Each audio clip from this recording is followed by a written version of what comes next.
Assalamualaikum warahmatullahi wabarakatuh. Saya Ujang Sirojul Pauji, Prodi Manajemen Pendidikan Islam semester 5. Di sini saya akan mempresentasikan mengenai konsep pembelajaran yang efektif pada masa pandemi untuk jenjang SLTP.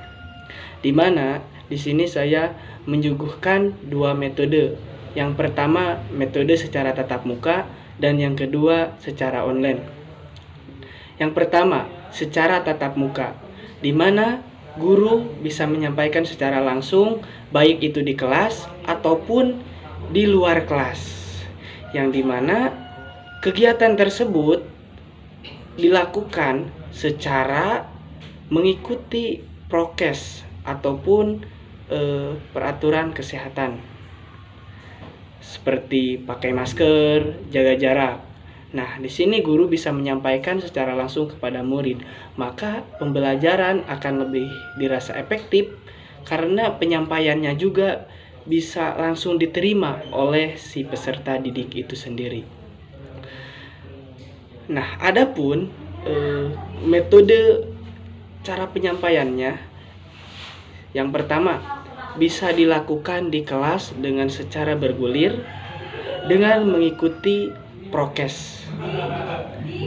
Dan yang kedua, bisa dilakukan di luar kelas, yang dimana dilakukannya itu di tempat titik tertentu. Misalkan satu kelas di rumah siapa, kemudian guru datang ke sana.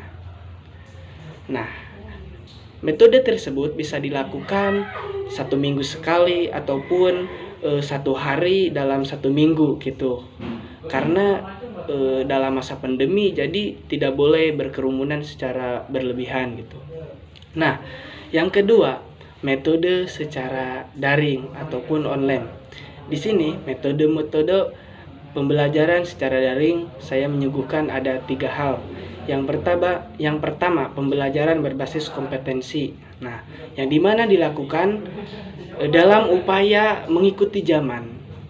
Nah, hal tersebut disuguhkan metode pembelajaran ini melalui media Zoom, WhatsApp, Classroom, dan lain sebagainya seperti Google Meet. Nah, selain kita dituntut untuk bisa mengaplikasikan aplikasi tersebut karena ini berbasis zaman modern ya. Karena SLTP itu sudah melek ataupun sudah seringnya memainkan HP dan sebagainya, maka si siswa itu harus mampu untuk melakukan ataupun pengaplikasian alat tersebut. Nah, yang kedua, metode pembelajaran secara hibrid, di mana metode tersebut dilakukan secara campuran antara online dan daring. Misalkan dalam 1 minggu sekali, dalam 1 minggu dilakukan secara online, yang tadi dilakukan melalui Zoom, WhatsApp dan sebagainya. Yang kedua, secara tatap muka, yaitu bisa dilakukan di titik yang sudah ditentukan ataupun di kelas secara bergulir. Nah, yang ketiga, metode yang ketiga yaitu dengan pembelajaran video, media video, yang dimana guru bisa membuat video dengan menyampaikan materi yang akan disampaikan kepada muridnya. Kemudian guru memberikan ataupun meng-share-nya kepada murid-murid baik melalui WhatsApp ataupun YouTube gitu. Jadi si murid bisa menerima materi daripada gurunya itu melalui video.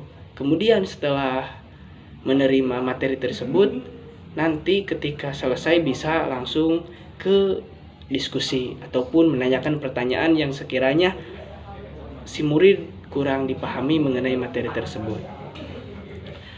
Nah, adapun ada kelebihan ataupun kekurangan daripada metode online ini.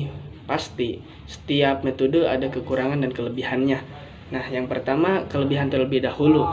Yang saya rasa dengan adanya metode online ini, pembelajaran bisa lebih efektif karena tidak terbatas ruang dan waktu, dan pembelajaran bisa dilakukan dimanapun. Tidak terbatas ruang itu tidak harus di sekolah mulu, ataupun waktunya bisa diatur juga.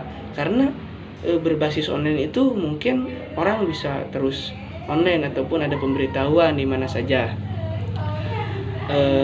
Dan yang kedua, di antara kelebihannya juga lebih efektif dalam penyampaiannya karena tidak dibatas ruang dan waktu, jadi bisa langsung menyampaikan gitu terhadap siswa, ataupun kapan ya dibikin videonya, kemudian pas waktu pembelajaran bisa langsung disampaikan. Itu mungkin di antara kelebihan pembelajaran online. Tentunya pasti ada banyak kekurangannya juga. Kekurangannya kurang kontrolnya, baik itu secara moral, kontrol pembelajaran, penerimaan itu siswa juga kurang. Dan yang lebih kurang lagi itu ketika jaringan ataupun alat komunikasinya itu kurang, fasilitasnya itu kurang mumpuni, maka itu menjadi suatu kekurangan untuk pembelajaran dalam metode daring ini. Nah, mungkin sekian yang bisa saya sampaikan mengenai presentasi konsep pembelajaran secara efektif pada masa pandemi dalam jenjang SLTP. Sekian, terima kasih. Wallahul muwaffiq ila aqwamit thoriq. Wassalamualaikum warahmatullahi wabarakatuh.